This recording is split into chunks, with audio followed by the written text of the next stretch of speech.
Naka-spray daw, kuminsan yan. Sila sa Tapak yan. Uy, puno pa. Nakatali ka ba? Yes.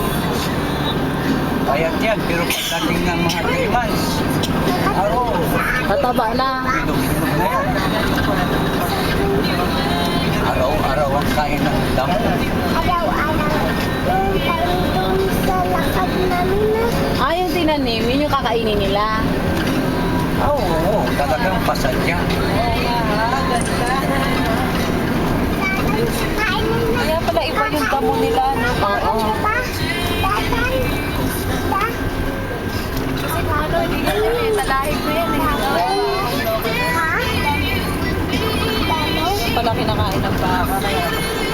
Baka sa Switzerland, kaya pala mahal ang gatas.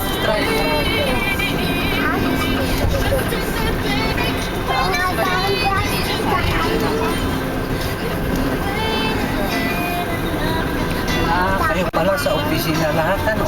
Opo. Ano